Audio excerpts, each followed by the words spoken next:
दोस्तों, आज की इस वीडियो में आपका स्वागत है। आज हम लोग पढ़ेंगे केमिस्ट्री। केमिस्ट्री का सबसे फर्स्ट क्लास है जिसको हम लोग शुरू करने वाले हैं। आज बाहर में काफ़ी ज़्यादा ठंडा है। हम लोग देखेंगे कि आज फंडामेंटल मतलब मूलभूत जानकारी हम लोग देखेंगे। तो हम देखेंगे कि जो केमिस्ट्री है उसमें सबसे फंडामेंटल जो उसका कका होता है वो हम लोग देखेंगे। सबसे पहले हमारे यहाँ पे एटम्स एटम्स होती है। एटम्स के बाद हमारे होते हैं मॉलिक्यूल्स। फिर होते हैं हमारे कंपाउंड्स यानी यौगिक। तो देखें कि एटम से बनती है हमारी मॉलिक्यूल्स और मॉलिक्यूल से बनती है कंपाउंड। मैंने एटम्स मतलब होती है परमाणु और मॉलिक्यूल्स मतलब होती है अणु और कंपाउंड्स मतलब होती है यौगिक। तो इसके बारे में हम लोग ये जानते हैं जैसे कि मैंने आपको बताया कि एटम मतलब होती है परमाणु और मॉलिक्यूल्स मतलब होती है अणु और कंपाउंड्स मतलब होती है कंपाउंड मतलब होती है यौगिक। तो सबसे पहले हम देखा कि एटम शब्द का सबसे पहले जो शब्द दिया था वो किसने दिया था। तो मैं आपको बताना चाहता हूँ कि एटम शब्द का सबसे पहले तो दिया था एक 1808 ईस्वी में। 1800 1808 ईस्वी में एक ब्रिटिश अध्यापक जिसका नाम था जॉन डॉल्टन। ध्यान दीजिएगा, जॉन डॉल्टन ने 1808 ईस्वी में, जो कि ब्रिटिश का एक अध्यापक था, उसने ही एटम शब्द का सबसे पहले बताया था एटम के बारे में। दुनिया में सारे चीजें हमारे आप आसपास में जितने भी चीजें हैं ये मार्कर है, ये सब एटम से मिलकर बना हुआ है। इस दुनिया में जितने भी पार्टिकल्स हैं, जितने भी तरह के वस्तु हैं, एकदम एटम से बना हुआ है। एटम मॉलिक्यूल्स एंड कंपाउंड ये सब मिक्स से बना हुआ है। ऐसा नहीं है कोई भी पदार्थ, जैसे फॉर एग्जांपल अगर मान लो मैं जैसे पेन लिया हुआ तो ये भी एक एटम से बना हुआ है। एकदम इसमें एटम एकदम गुच्छे गुच्छे में है। ऐसा जॉन डॉल्टन ने कहते हैं, जो कि 1808 ईस्वी में ब्रिटिश के एक अध्यापक के रूप में काम करते थे, उसी ने इन्होंने कहे थे। कहते हैं कि हमारे आस-पास में जितने भी पदार्थ हैं, जितने भी तरह के वस्तु हैं, सब मूलभूत, अलौकिक और अविभाजित कण से मिलकर बने हुए हैं। चलिए इसके बारे में आगे और देखते हैं। जैसे कि मैंने आपको बताया कि जॉन डॉल्टन जो है वो कहते हैं कि फंडामेंटल इन इंडेन आइडेंटिकल यानी और इंडिविजुअल मतलब अविभाज्य, अलौकिक और मूलभूत पदार्थों से बना हुआ है, मिलकर एक पदार्थ का निर्माण करता। यहाँ से आपको कुछ क्वेश्चन पूछ लेगा कि निम्नलिखित में से कौन सा वैज्ञानिक परमाणु को औपचारिक तौर पे जानकारी देने के लिए व्याख्या की थी। तो इसका राइट आंसर हो जाएगा दोस्त जॉन डॉल्टन। जॉन डॉल्टन के बारे में और कहते हैं कि जॉन डॉल्टन कहते हैं कि इस दुनिया में जॉन डॉल्टन इसके बारे में कहते हैं किसी भी पार्टिकल्स के बारे में कि जो पार्टिकल्स हमारे होते हैं क्या होता है कि उनके अलग-अलग गुण होते हैं, वो बहुत ज़्यादा सूक्ष्म होते हैं, वो अलग-अलग गुण होते हैं। मतलब मतलब जैसे मान लो जैसे मान लो 2 पार्टिकल्स हैं, तो इसका अलग गुण है और इसका अलग गुण है। दोनों दोनों का अलग-अलग गुण है। अब दोनों अलग हैं तो दोनों को मतलब इंडिविजुअल यहाँ लिखा, आपने बच्चों लिखा, दोनों को आप परिवर्तन मतलब दोनों को परिवर्तन हम नहीं कर सकते। अपरिवर्तित इसको हम रख सकते हैं। अपरिवर्तित जो हमारे एटम्स हैं वो कहा जाता है कि वो औपचारिक होती है, अविभाज्य होती है। मतलब उन उसको पुनः विभाजित नहीं किया जा सकता है, क्योंकि क्योंकि जैसे देखो कंपाउंड्स को हम तोड़ सकते हैं मॉलिक्यूल्स में, मॉलिक्यूल्स को हम तोड़ सकते हैं एटम्स में और एटम्स को किस में तोड़ सकते हैं, नहीं तोड़ सकते हैं। तो मतलब यही हुआ, जो हमारे एटम्स होते हैं वो एकदम अविभाज्य होते हैं, एकदम एकदम इंडिविजुअल इंडिवी in in indivisible individual in invisible होती है, मतलब अविभाज्य होती है, आइडेंटिकल होती है, फंडामेंटल होती है। क्योंकि आपको पता ही होगा कि कंपाउंड को हम मॉलिक्यूल्स में तोड़ सकते हैं और मॉलिक्यूल्स को हम एटम्स में तोड़ सकते हैं, लेकिन एटम्स को नहीं तोड़ सकते हैं। जैसे मान लो मैं क्या बोलूँ, मैं जैसे मान लो अगर सोडियम है,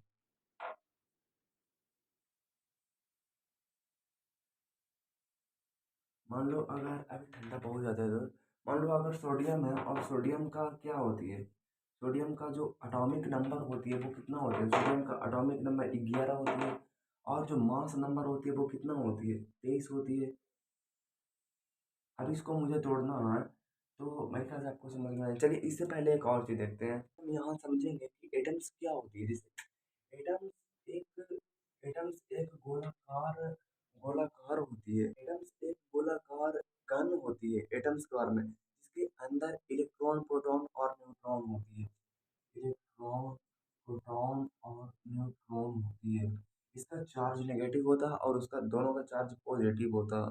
इसके नाभिक में प्रोटॉन और न्यूट्रॉन होते हैं। जैसा कि आप देख सकते हो कि इसमें हमारे प्रोटॉन होते हैं और न्यूट्रॉन होते हैं, और इसके ठीक ऑर्बिट में, इसके ठीक चारों तरफ का छांव में जो इलेक्ट्रॉन होती है वो चक्कर लगाते रहती है। जैसे कि आपने पढ़ा भी होगा। इसके बारे में हम और कुछ जानते हैं कि इलेक्ट्रॉन, प्रोटॉन और न्यूट्रॉन में चार्ज कितने होते हैं, मास कितने होते हैं। जैसा कि हम लोग जानते हैं कि इसका जो इलेक्ट्रॉन और प्रोटॉन होती है उसका एकदम, उसका जो होती है ना, वो क्या कहते हैं उसको, उसका जो चार्ज होती है वो एकदम इक्वल होती है। जैसे कि इसका हमारे इलेक्ट्रॉन का होती है 1.6 इंटू 10 पर पावर माइनस माइनस कितना होती है, -19 होती है। और इसका होती है 1.6 इंटू 10 पर पावर -19 सी होती है। ये क्या होता है, ये चार्ज है, ये चार्ज है। और दूसरा हमारे होते हैं मास। मास मतलब होती है द्रव्यमान। मास जो होती है, यहाँ इलेक्ट्रॉन का जो मास होती है, द्रव्यमान जो होती है वो कितना होती है, 9.1 इंटू 10 पर पावर -31 केजी होती है। और नेक्स्ट इसका प्रोटॉन का जो मास होती है, जो द्रव्यमान होती है, वो होती है 1.6 इंटू 10 पर पावर -27 माइनस हो -27 केजी होती है। और जैसे कि मैंने आपको बताया कि जो न्यूट्रॉन जो होती है वो न्यूट्रल होती है। मतलब इसको हम कह सकते हैं कि ये जो होती है वो उदासीन होती है, उदासीन, उदा उदासीन होती है। अगर आपको ये याद है अच्छे से, तब इसको हम लोग बना सकते हैं। जो हमारे यहाँ पे जो होते हैं, जिसको यहाँ पे जो होते हैं 23 जो हमारे हैं, वो हमारे क्या हो, वो हमारे होते हैं मॉस नंबर होते हैं। यहाँ पे जो होते हैं वो होते हैं हमारे क्या होते हैं, वो हमारे होते हैं, तो हम लोग बोलते हैं एटॉमिक नंबर, और इसको हम लोग बोलते हैं मास नंबर। मास नंबर मतलब होती है उसमें प्रोटॉन और न्यूट्रॉन दोनों ऐड है, और ये है, ये एटॉमिक नंबर मतलब प्रोटॉन की संख्या है। चलो इसको अच्छे से हम लोग एक्सप्लोर करते हैं। तो हम लोग यहाँ पे समझे किसी भी परमाणु में, किसी भी एटम्स में, किसी भी परमाणु में जो प्रोटॉन होते हैं, जो प्रोटॉन होते हैं ना, नाभिक में जो कि पॉजिटिव चार्ज देते हैं, वो अन्य प्रोटॉन की संख्या को एटॉमिक नंबर हम लोग कहते हैं। ये जैसे कि हम लोग यहाँ पे देख सकते हैं, तो हमारा ये 23 है, इसमें प्रोटॉन और न्यूट्रॉन दोनों है। जैसे कि हम लोग देख सकते हैं, इसको हम लोग बोलते हैं, 23 को बोलते हैं मास नंबर। और ये कितना दिया हुआ है, 23 दिया हुआ है। मैंने जैसे आपको बताया कि इसमें होता है प्रोटॉन और न्यूट्रॉन होती है। मतलब इसमें प्रोटॉन होती है और न्यूट्रॉन होती है। और जो मैंने आपको बताया कि किसी भी तत्व में, किसी भी अणु में, किसी भी पार्टिकल्स में, किसी भी परमाणु में जो प्रोटॉन होते हैं, वो नाभिक में जो कि पॉजिटिव चार्ज देते हैं, वो अन्य प्रोटॉन की संख्या को बताते हैं, जिसको हम लोग कहते हैं एटॉमिक नंबर। एटॉमिक नंबर मतलब, एटॉमिक नंबर को हम किससे सूचित करते हैं, इसको हम लोग करते हैं सूचित ए से, मास नंबर को, और एटॉमिक नंबर को हम लोग सूचित करते हैं जेड से, ATOMIC। एटॉमिक नंबर को हम लोग सूचित करते हैं जेड से। और जेड की संख्या होती है हमारी कितना, 11 है। और जैसे कि मैंने आपको बताया कि किसी भी परमाणु में जो प्रोटॉन होते हैं ना, वो नाभिक में जो कि पॉजिटिव चार्ज देते हैं, वही प्रोटॉन की संख्या होती है। तो 11 है, तो प्रोटॉन की संख्या भी 11 हो जाएगा। अब एक चीज और जो हमको बोलना है, मतलब अगर कोई, मतलब क्या मतलब अगर कोई एटॉमिक नंबर 11 दिया हुआ है, तो मतलब प्रोटॉन की संख्या भी 11 है, ये कंफर्म है। एटॉमिक नंबर जितना है उतना प्रोटॉन की संख्या है। मास हमारा जितना है वो प्रोटॉन और न्यूट्रॉन की संख्या है। एंड प्रोटॉन का जितना भी संख्या, फॉर एग्जांपल अगर मान लो नाइट्रोजन का हमारे जो है, नाइट्रोजन का हमारे कितना है, नाइट्रोजन का हमारे हैं, जो हमारे सोडियम का था वो था 11। और वो जो सोडियम का 11 था वो था एटॉमिक नंबर। मैंने जैसे आपको बताया कि वो उसको प्रोटॉन भी आप लोग कहते हैं। एंड इससे एक चीज़ और निकल के आता है कि जितना प्रोटॉन रहेगा किसी भी धातु पर, जितना प्रोटॉन रहेगा उसके ऑर्बिट में, उसके चारों तरफ कक्षाओं में उतने ही इलेक्ट्रॉन की संख्या होगी। मतलब हुआ कि proton equal to atomic number equal to proton की संख्या, ये तीनों आपस में बराबर होते हैं। तो आपको अगर आपसे पूछता है कि इलेक्ट्रॉन की संख्या कितनी है, तो इलेक्ट्रॉन की संख्या हमारी कितना हो जाएगी, 11 हो जाएगी। मान लो पूछता है कि प्रोटॉन की संख्या हमारी कितना हो जाएगी, तो वो बोलोगे आप 11 हो जाएगा। अब पूछा है कि इलेक्ट्रॉन प्रोटॉन और न्यूट्रॉन की संख्या कितना है, तो सीधी सी बात है कि प्रोटॉन की यहाँ पे दिया हुआ प्रोटॉन और न्यूट्रॉन की जोड़ दिया हुआ है, मतलब 23 में है जो प्रोटॉन और न्यूट्रॉन दोनों है, जिसमें प्रोटॉन हमारे दिया हुआ है, प्रोटॉन दिया हुआ 11। तो जैसा कि आप जो जानते हैं कि 23 में से 11 आ जाएगा तो कितना बचेगा, 12 बचेगा।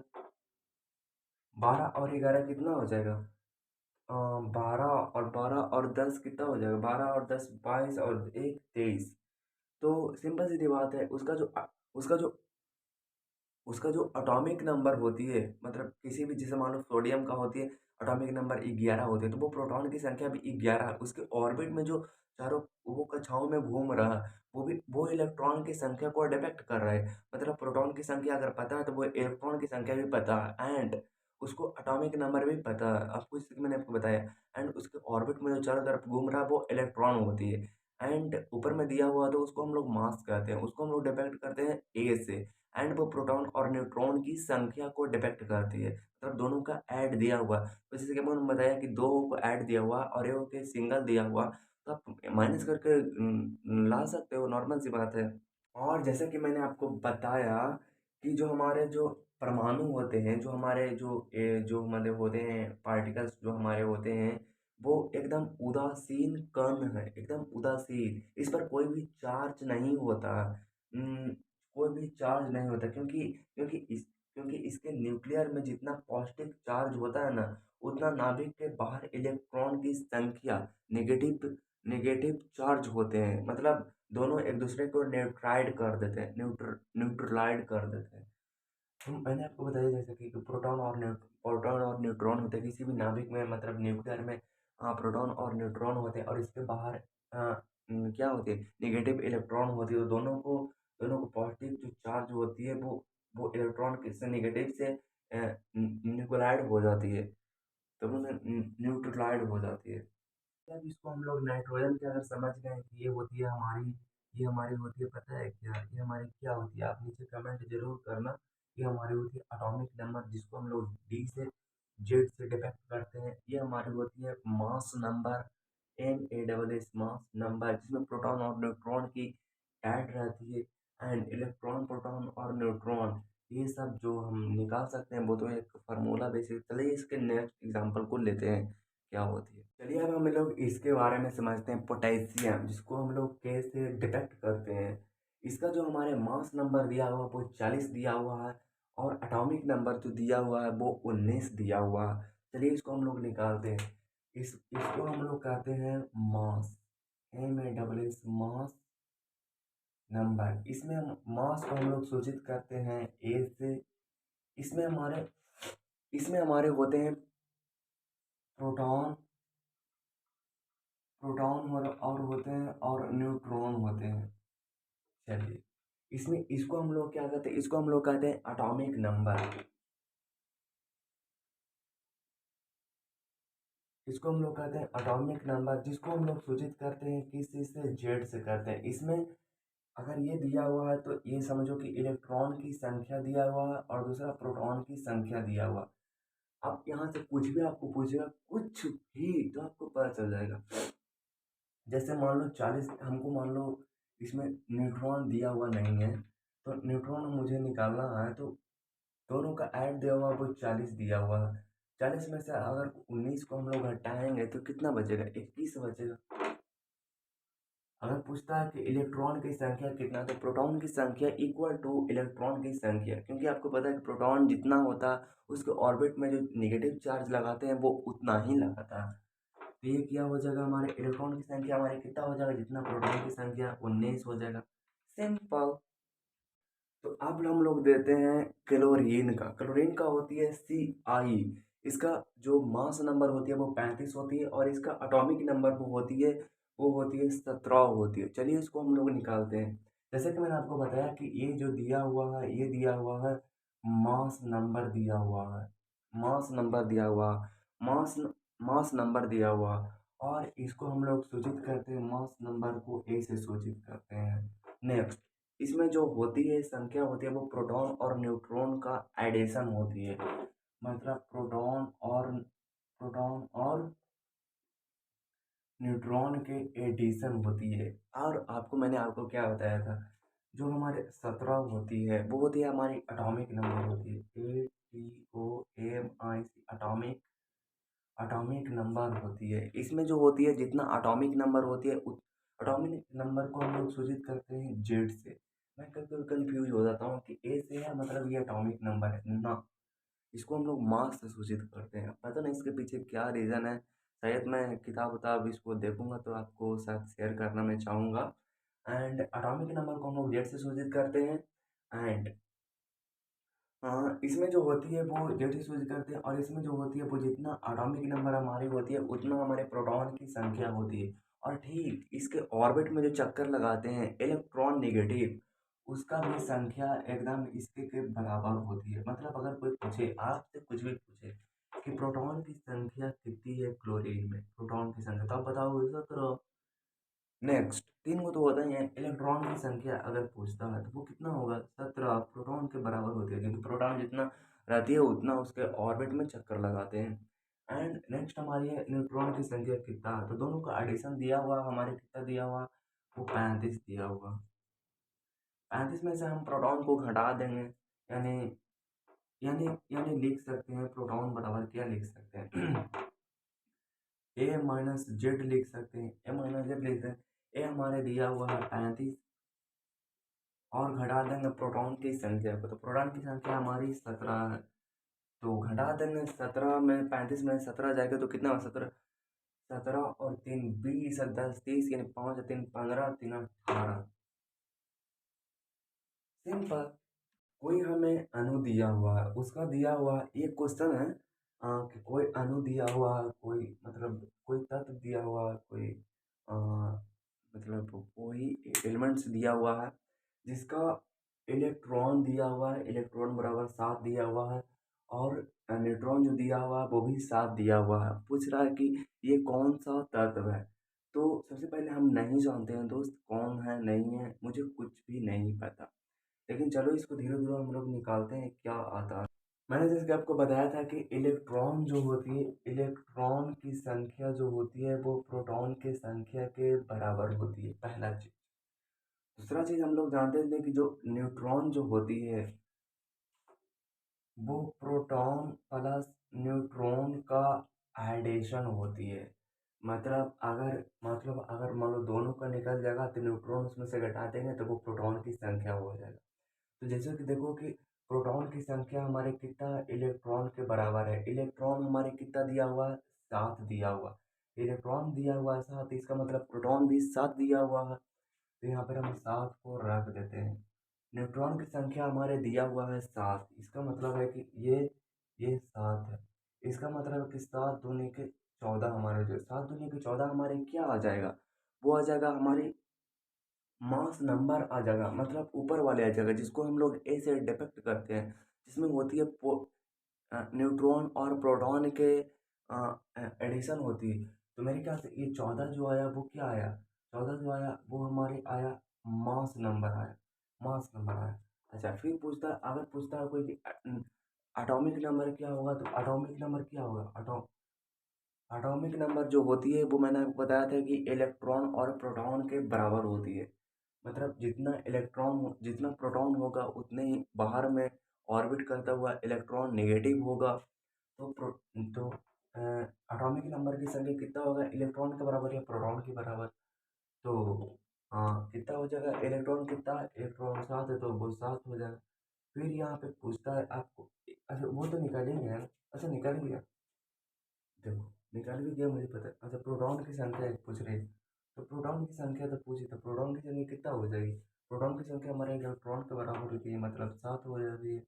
तो मेरे ख्याल से कंप्लीट आया कि नहीं है। हाँ यार, तो क्या